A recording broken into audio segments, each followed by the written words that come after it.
And with that, I will toss it to Sam with some opening comments.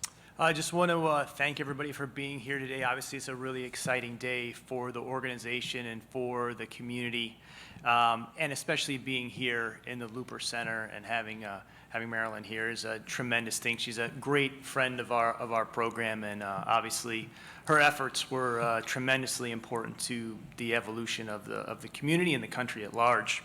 Also want to thank and welcome all the families of our players, of our draft class this year.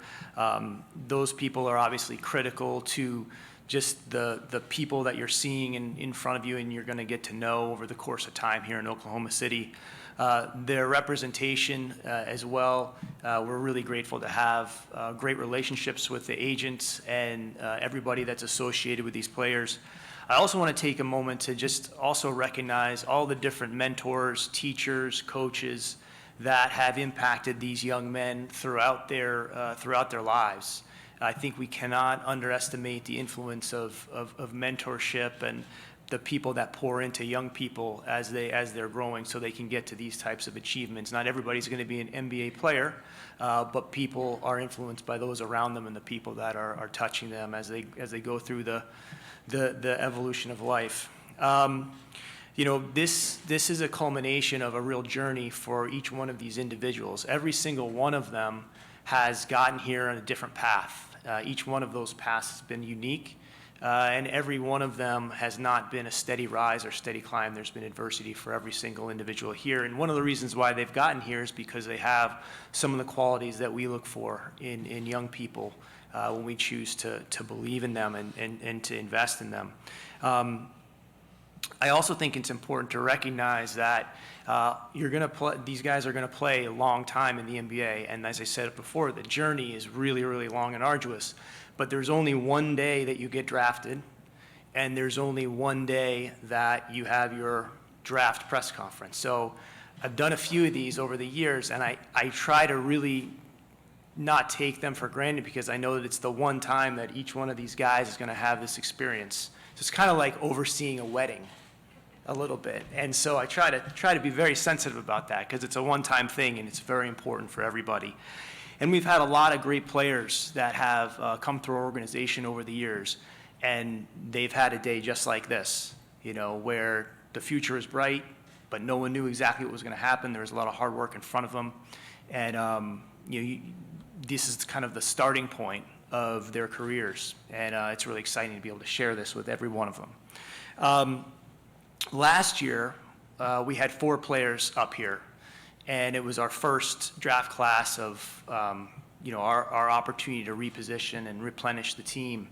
And I'm looking at these guys, and it's another 4 guys. And there's a couple common threads, I think, between these two groups of people that we've been able to present to the community. The first thing is I think over the last couple years, we've been able to bring some tremendous young people, not just players, but tremendous young people to Oklahoma City. And I think that's a really, really important part to what we do is we partner with our city to continue to allow it to thrive and evolve. And I couldn't be more proud of the human beings that are going to be wearing our jersey. And I feel like 2 years in a row we've been able to accomplish that. The other thing is these are extremely hardworking people. As I said earlier, they all come from different places. They have had different experiences, but there's a common thread of hard work. And as we know, the state motto here is hard work conquers all. Labor omnia vincit. I've mentioned that a few different times. I think these guys personify that in combination with the last group of guys we presented. It's only going to kind of multiply over time. The last thing that comes to mind when I think about them as players is I think these guys are really solid decision makers. And the game is a game of decision and has continued to become a game of decision. And as I said at the end of the season, when we're playing our best, there's less pattern and more rhythm to what we do.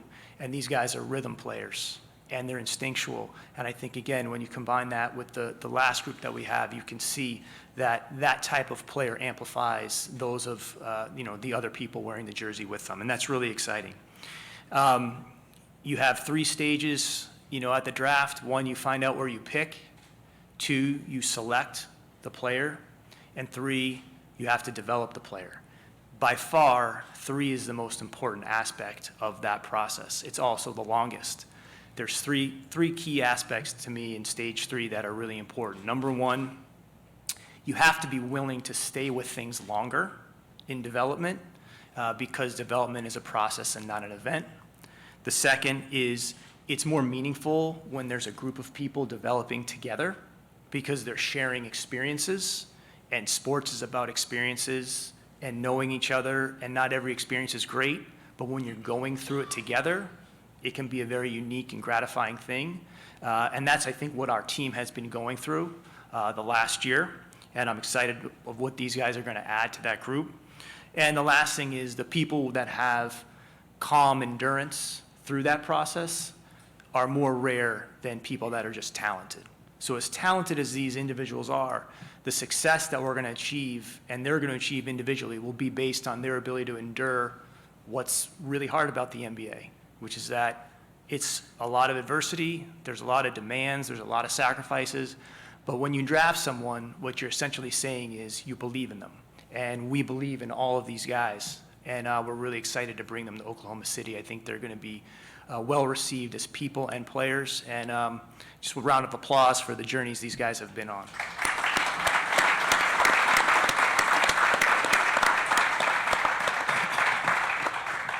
With that, we will open up the questions to the media. We've got a mic over here. If you could state your name and affiliation, that would be great. So let's go up here, front row. Andrew Schlecht of The Athletic. This question is top of mind for me for Jalen Williams, the one selected at 12. First, what was your thought process when they drafted the second Jalen Williams? And then how do you plan to distinguish the two of you while you guys play? Well, I mean, it's a really cool moment. I think it's pretty rare to have somebody with the exact same name as you. Yeah, so it was kind of surreal. And then I go by J-Dub, and then that's J-Will. So we kind of been figuring that out since we got here. And did you select numbers that look similar on purpose? No.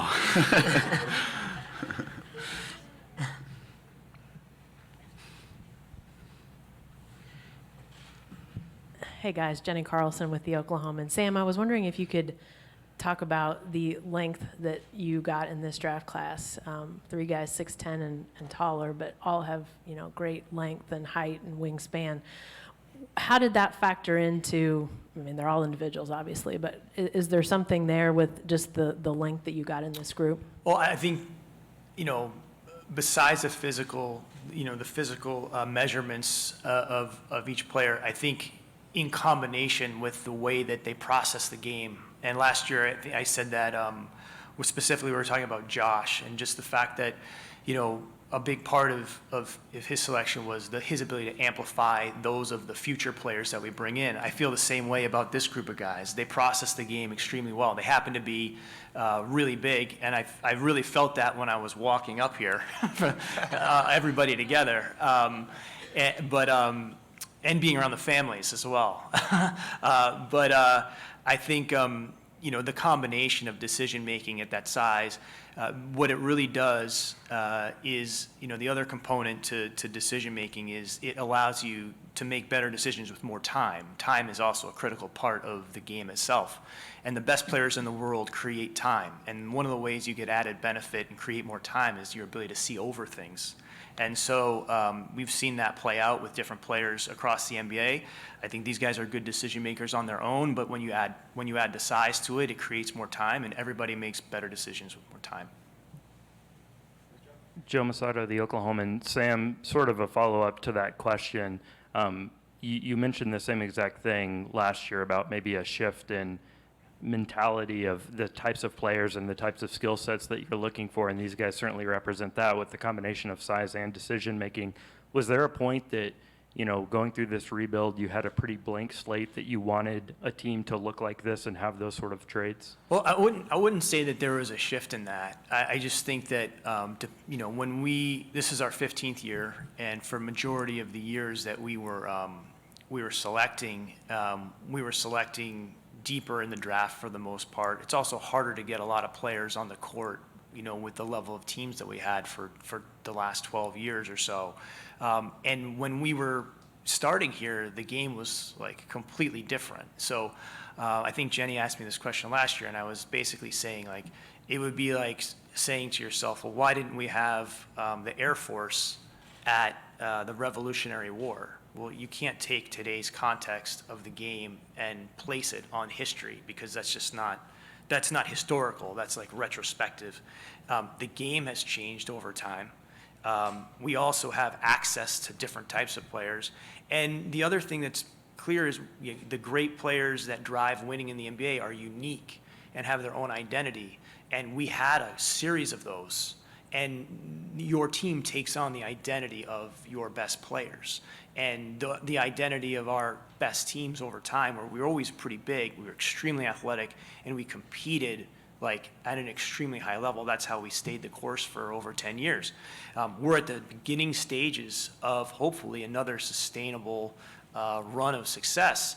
I think the starting point here is relatively blank, but ultimately our best players are going to drive the identity of the team. We don't have complete control over that, but I do think the league has certainly amplified to less patterns, more rhythm, and these guys create rhythm for their teammates as well as themselves. Daniel Bell, Black Sports Online. This is for all the players, whoever wants to answer. Now that you guys have been drafted, what's the thing that you're looking forward to most about being in the NBA? I'll take that one.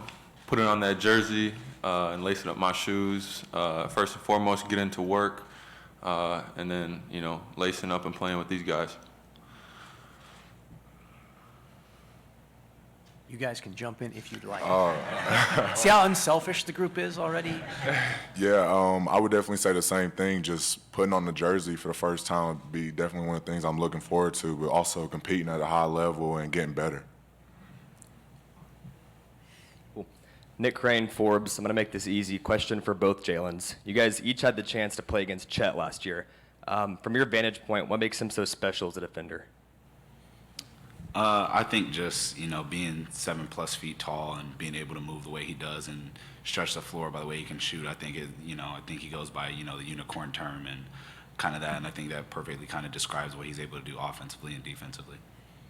Yeah, kind of just what he said. His size and then the way he's able to move just helps him on defense and offense, and he's just a crazy player to play against. Yeah, Cliff Brunn, Associated Press. This is for Chet. This time last year, you hadn't even played a college game yet. And now here you are. What did you learn in that year in between that prepared you for this moment? It's hard to sum that into a quick answer for sure. There were a lot of lessons every single day, just showing up to practice, especially with the people that I was around every day, from the coaching staff to the players. We had a lot of great basketball minds, and I learned a lot more than I could say in any 2 or 3 sentences.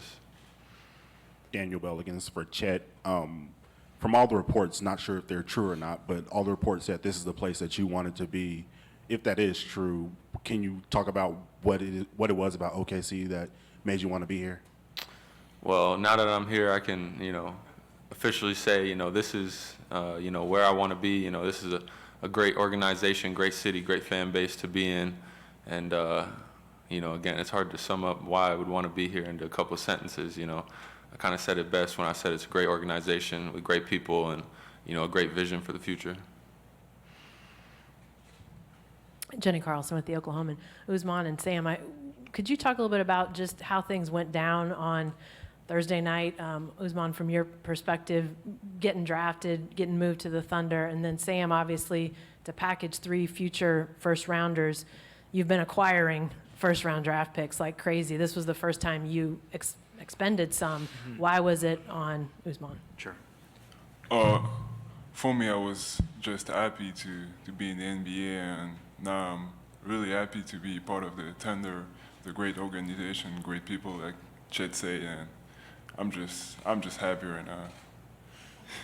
I could speak a little bit, a couple of quick stories about some of these guys. So I was talking to Usman's father last night a little bit. I didn't realize he was the first time I saw Usman play was, I was at INSEP, which was also Tony Parker's, what would you call that? It's like an academy, like a training academy in France for some of the most advanced players. It's been around forever. And I went to see a game there. I think he was 16 or something like that at the time, several years ago, before the pandemic.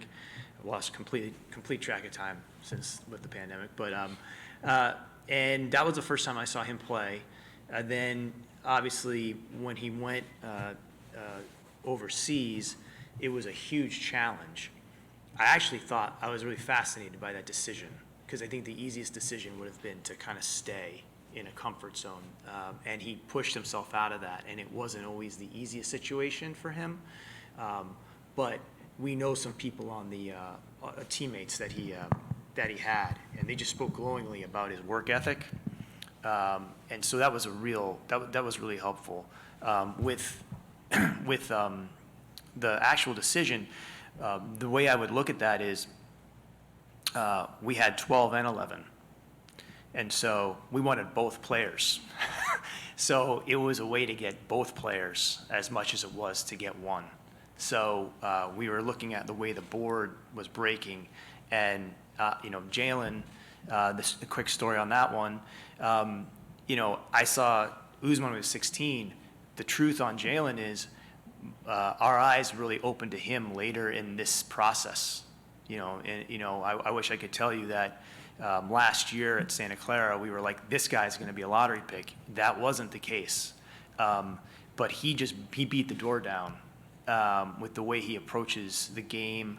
And then I had a very pivotal conversation with his college coach, and I shared this with Jalen. His college coach is Herb Sendek, who I've known for a long time.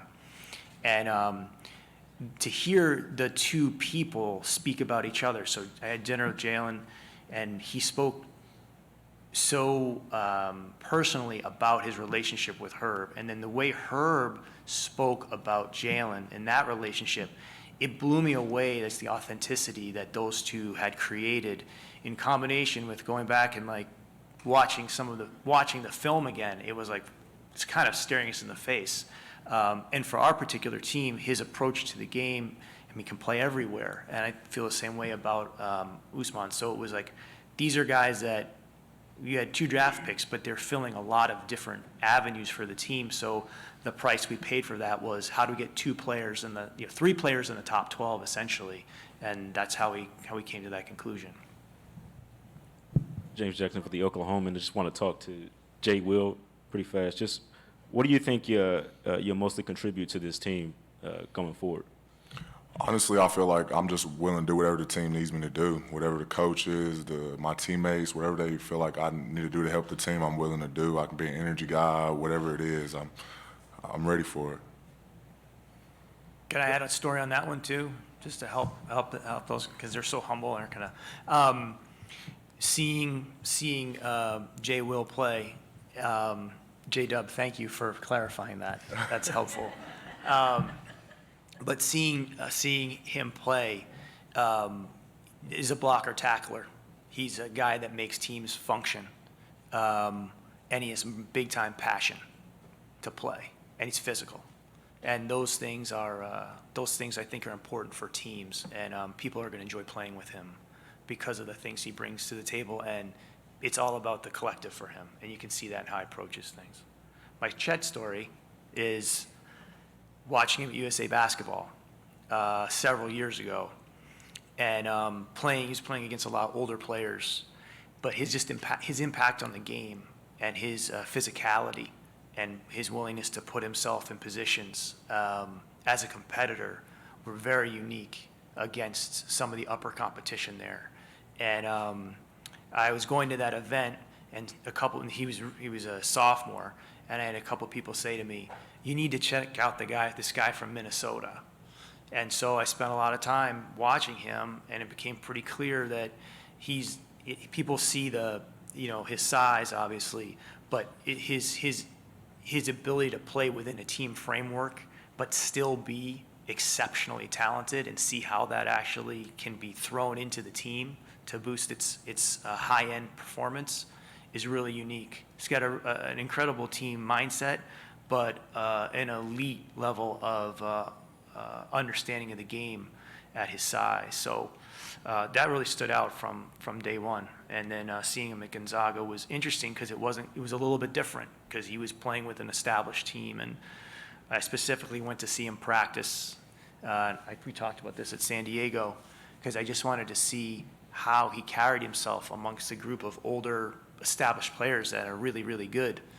And he was one of the guys, except for when the game started, and then he let his talent speak. But it's a tremendous combination of different qualities for him. Rylan Stiles, Locked on Thunder. J-Dub, you posted a TikTok in January about how Kobe Bryant is one of your inspirations. Is that factoring into your number at all? And then what is your most first memory of Kobe Bryant? Yeah, so I picked 8. I think 24 is already taken, but yeah, 8 was definitely, kind of just a tribute to Kobe. And then, yeah, I just grew up watching him. I mean, Kobe kind of speaks for himself and the legacy that he has. And, you're hearing Mamba mentality a lot. And, I kind of carry that on into myself as well. So, but he plays a big part of it in my life as well. Joe Masato, the Oklahoman. Sam, in your exit interview, you said that maybe an underexplored option is, you have 4 picks. That obviously changed, but you still ended up with 4 guys in this draft.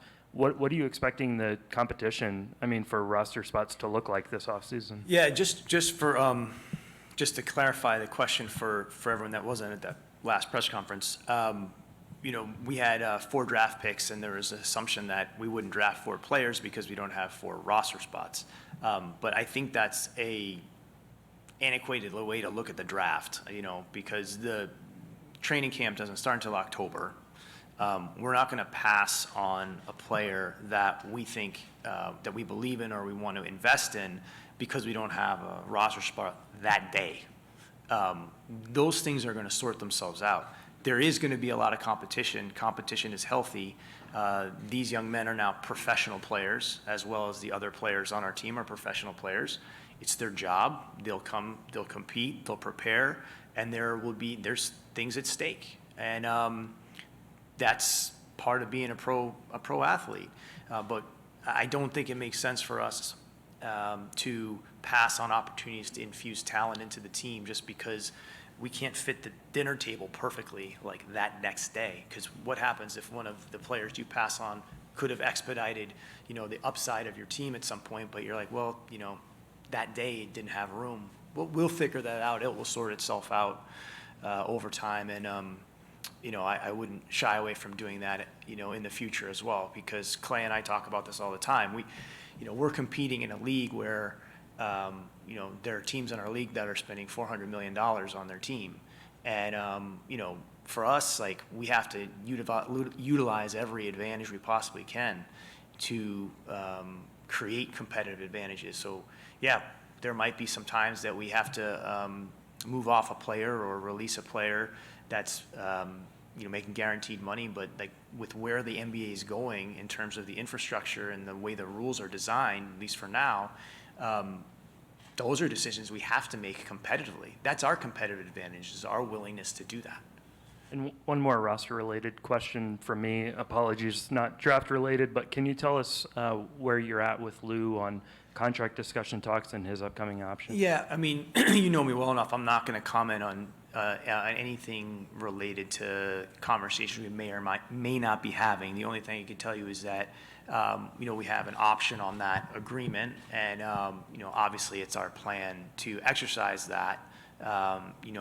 Pending anything different. So I would just plan on that happening unless something changes. Everybody knows how we feel about Lou and what he means to the team. With that being said, he'll be a free agent after next season, and we'll have the ability to have those conversations with him at that time. But it's a good situation for us because it's our decision on the option, and if something changes on that, we'll certainly let you know. Yeah, Andrew Schlecht of The Athletic. This is a question for the whole group. Have you guys been in contact with the other current Thunder players, and what kind of messages do they have for you guys? I talk a little bit with Theo, because French too, and talk a little bit with Josh. And yeah, they're just happy to have us here, and yeah, exciting to start to work with them. Yeah, and Jeremiah hit me up, and he basically was just saying, like, if I need help with anything, let him know. He'll welcome to the team, things like that. Jeremiah hit me and gave me the same message that Jay Will got.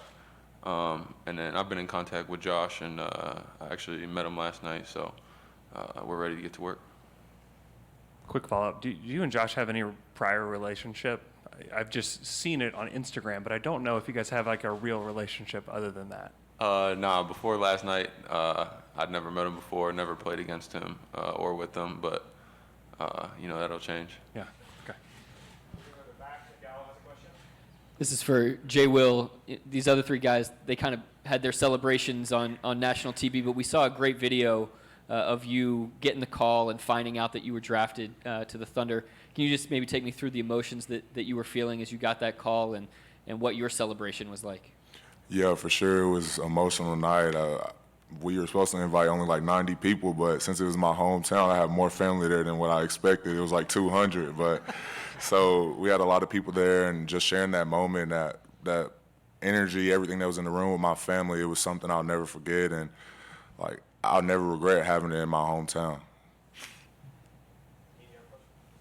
Dean Rule with the Oklahoman for Jalen.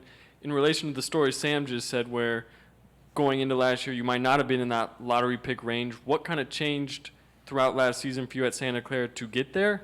And then also, what's it mean to be the first Santa Clara guy drafted since Steve Nash? Yeah, so Santa Clara kind of went through a lot during COVID, so it was really hard to get in the gym and kind of find a routine. I mean, kind of in my sophomore year, I went about a month and a half without even being able to shoot a basketball and being kind of isolated from the team with the injury, and then trying to get back, and then right when we got in the flow, we got shut down again.